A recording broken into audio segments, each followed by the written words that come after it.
Welcome back, everybody, to our Perspective series about transforming the employee experience through well-being. My name is Nora Egan, and I am the Associate Chief of Staff here at Thoughtium, and I'll be your host today. I'm also a registered dietitian, a real passion for holistic well-being. Here at Thoughtium, we have a progressive view on how well-being can enhance the employee experience, and I'm very excited to continue that conversation today with some of my very own Thoughtium team members. In episode 1, we spoke with Aileen Axtmeyer about how well-being can elevate the performance of teams.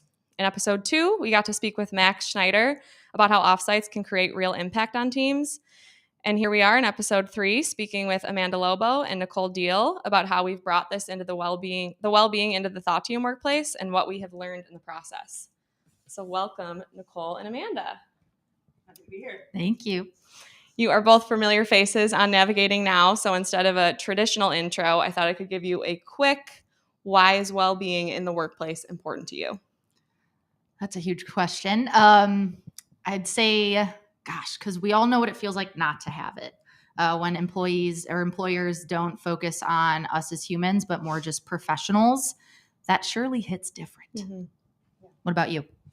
I would say as our resident HR person, it's important to me that our employees feel like humans and that we care about them. Mm-hmm. And I want to create a unique, differentiated experience here.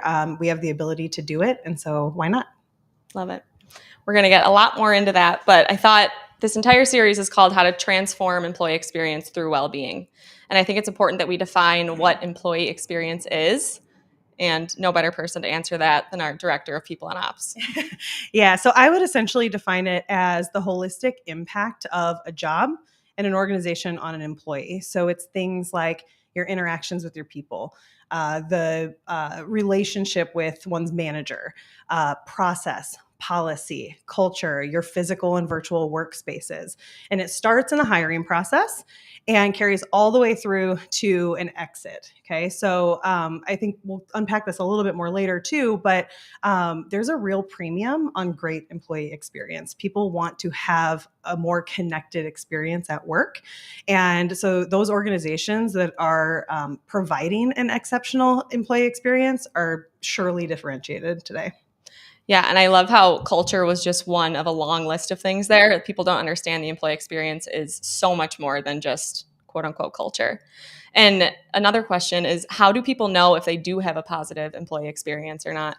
Yeah, I would say there is maybe a softer, fluffy answer, and then there's maybe a more calculated answer, and I'll give you both. So my softer answer is you can feel it. An EX that is strong, there's minimal noise, there's minimal drama, there's high connection, high collaboration, there's strong sense of belonging.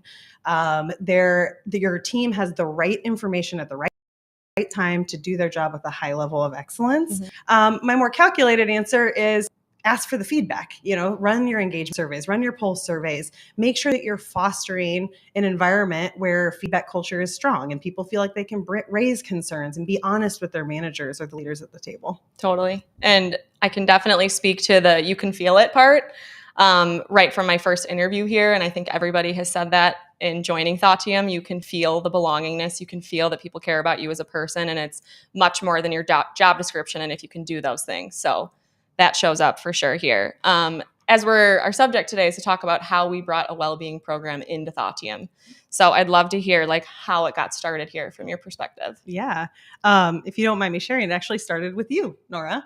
So Nora found herself last year feeling a little just unfulfilled. She wanted to get her hands around some new stuff and really breathe some oxygen into the work that she was doing here. And we know, and you guys now know from this Perspective series, she has a real passion for well-being.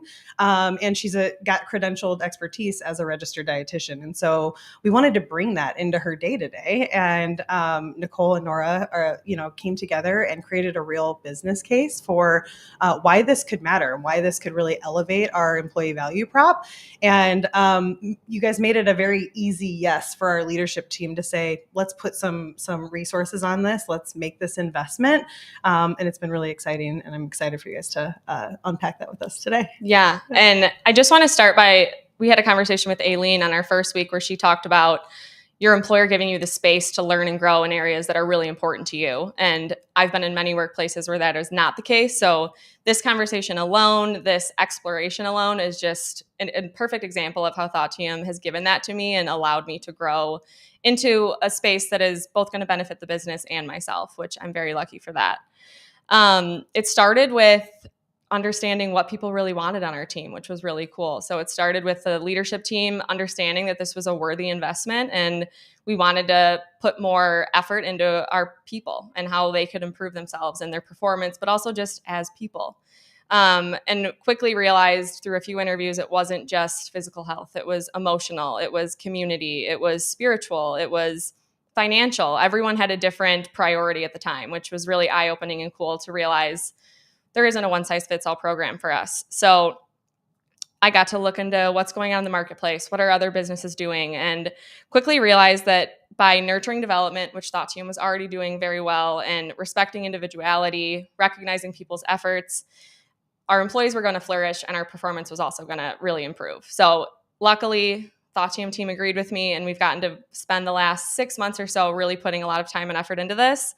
And the big thing I want to call out too is like I walked into a very human-centered environment. This already existed. It was about deepening this. It was about making everybody really feel a part of it and not like it was, just a culture tagline, but it's like we want to help you improve as a person, as an employee, for both our business, but also because we care about you. And lucky enough, I had actually my first day with Nicole.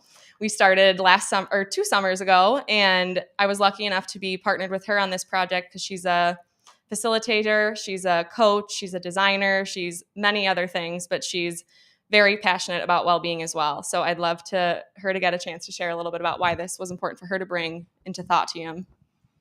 Yeah. Ooh. So I'll start with, I want to, I guess, double down on what Nora shared, that we walked into an environment that already had this strong sense of well-being being at the forefront, in more of like, I'd say informal ways, where you and I came in and we made a very formal program and created a container for dedicated space for people to just invest and explore themselves.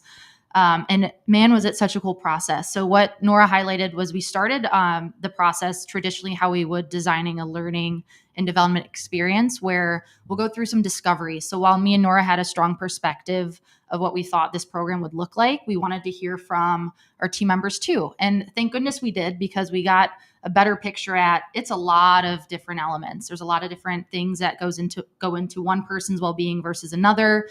And your well-being can look very different 3 months from now versus today. Mm-hmm. So we learned that very quickly, that creating our program had to have a very intentional like starting point. So we had a session. Am I going too deep here into the inner workings? This is good. Okay. Mm-hmm. We could dive right in. So we designed it so we would have intentional time to kind of ground ourselves in the present. So where we are right now, what is our well-being wheel, if we haven't already shared that with our listeners, this term, the well-being wheel, because we have all these different facets of our well-being. So Nora hit on this: financial, professional, mental health, and so forth. There's a lot of different elements that may fill our own cup, and it looks very different for each person. So we gave everyone time to figure out what does their well-being wheel look like today? What's there to celebrate, right? Because we could be excelling in one area of our lives, but there's other areas that we might want to focus on. So we gave everyone space to think about that in the present moment, and a quick reflection on what has gotten us to this point, and then where do we want to spend our energy moving forward. So I think that was like the culmination of that first session. Mm-hmm. We gave people time to talk to one another, share, what were some common areas where they can build accountability with people in the same area of interest. Help me fill in the blanks here. What else? I just want to talk a little bit more about like your experience as a coach and how that came into a lot of this design process. Because for me, when I was given the task of build a well-being program here, I was like very excited and then also very intimidated of like, what does that entail? Yeah. And lucky enough, I had you by my side to kind of walk me through step by step, while also bringing in a part that wasn't really a part of your coaching, is a different whole aspect of who you are. Yeah. So I'd say the well-being wheel is a big start of it, because recognizing as a coach, I might be coaching someone who has a very strong focus on professional development, but that blends and bleeds into like who they are as a person outside of there. So there's a lot of like gifts and strengths as humans that we bring into some areas of our life that if we just tapped into that in different environments, like it's a complete unlock. So I think I brought that eye to it of how can we bring the full person into it. And also, I think just kind of recognizing where we are right now, we might want to do a lot of stuff. Like as high performers that we are, we want to fill all of the buckets, right? We want to be 10 out of 10 on this well-being wheel. But in actuality, you can't focus on all these areas at once. So as a coach, what we do is spend dedicated time to have just one focus area. Right. Over the course of, X number of months, whatever seems realistic, and then maybe transition our focus, see where our energy is a little bit later. So I'd say that was a big piece, was like, we can't rock the boat all the way as much as we'd love to, because realistically, there's only so much time in the world. So we got to focus our energies in certain places. Right. And as we came together and had our first kickoff session, which you touched on a little bit of all the intentionality that went behind that, what aspects did we truly include in the program? There's kind of like 3 pillars that come to mind. So one is there's an educational component. So we make sure that people know what we mean by well-being versus wellness versus, I don't know what other kind of buzzwords people use to describe it, but there's a difference between well-being and wellness. If you haven't listened to the episodes earlier, wellness being the absence of illness, right? And well-being is completely different. So some education around that. But as we continue building out this program, we're going to be providing kind of like food for thought sessions where we bring like topic-based discussions around mindfulness, about like optimizing your time, setting boundaries. So things that will fill our cup and support our well-being, regardless of your focus area. It's going to support you as an overall person. So one is education. Yep. Another is accountability. So that's a big piece. And that comes with a lot of coaching too. So how can we build this sense of coaching and camaraderie with other people on our team? Because it's hard to just go through like this learning journey and growth journey alone. When you have someone else who's like, I see you, I'm going to support you through these next efforts. How can I support? That's very important, is accountability. And then thirdly, oh boy, what was our third bucket? Experience. Thank you. The full-on experience. So what I've been talking about, but headlining it, the experience overall. Yeah. So that formal kickoff program. And then we've built in like monthly sessions. So we have these well-being buddy groups, which sounds kind of cute, but it's like it has more meat to it. More depth. Yeah, more depth. Thank you. So people are connecting with the other individuals who are focusing on the same area of growth. We're also meeting together as a team once a quarter to just check in, like what's there to celebrate across our different groups and different focus areas. Where might we want to shift our energy again and go into a different aspect of our well-being. And I just want to say that we understand that sometimes these subjects can feel a little weird in the workplace and maybe intimidating to start, which we have a toolkit if you want to check out that just gives an intro on how to start these conversations with yourself and also with your leadership team, because we understand it's a new space for a lot of people. But as we said, there's a lot of different areas to get started with. So try to not feel intimidated and just take one step into exploring it yourself. Yeah. One thing I want to highlight too is that your well-being program, is only as good as the rest of your employee experience, right? So if you're not creating an environment that is psychologically safe, if you're not creating an environment that has policies that actually support your people in a real way, I'm talking PTO, I'm talking paid family leave, it's going to be really hard for something like this to stick, because it's going to check the box. It's going to give corporate wellness. Yeah. And that's not what we're looking for here. So if you're listening to this and your interest is piqued, make sure you're looking holistically at your whole experience. Make sure that you've got the environment where your team can step in. You might have to start with a couple other things first for this to be effective, but we're lucky here in that our team was really ready to step in and excited to step in, because we've established an environment for them to do so. Right. We were just able to deepen what we were already doing. Exactly. And I know this was a conversation we had with our team too, but what is the responsibility of leaders for their employees' well-being? Yeah, this is tough, right? I would say my perspective is that leaders are not responsible for transforming their team's well-being. That's a lot to take on. And I don't think that we're responsible for those sorts of things. But we do need to be respectful and mindful of the fact that we are accountable to how they feel. And if we're creating an environment where it's stressful and it's causing burnout, or they're not feeling confident in who they are as a person, we need to examine that. We need to be mindful of the role that we play and how someone feels about how they feel at work, because we know that transcends into other aspects of their life. Absolutely. Can I add? Yes, Yeah. please. I think to your point, like we're not expecting leaders to just completely transform lives outside of work. While there's some blurring and it's more influence, right? So as leaders, we can influence how our employees show up, in and outside of work again. And that comes with like expectation setting, boundaries, empowerment, championing people to just find their strengths or tap into maybe some weaknesses that they want to grow. So having those conversations, I think, is very important.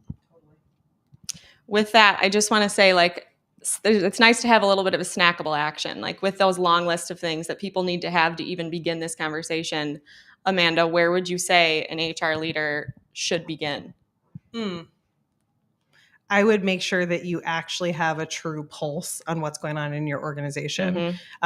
We started our year with an engagement survey, knowing that we were going to put a premium on well-being. We had a section around well-being so we could have a baseline of how people are feeling. Right. And so I would say get some real data around what's missing for your team before you start making assumptions. Great. Yeah, I think that's a good place to start.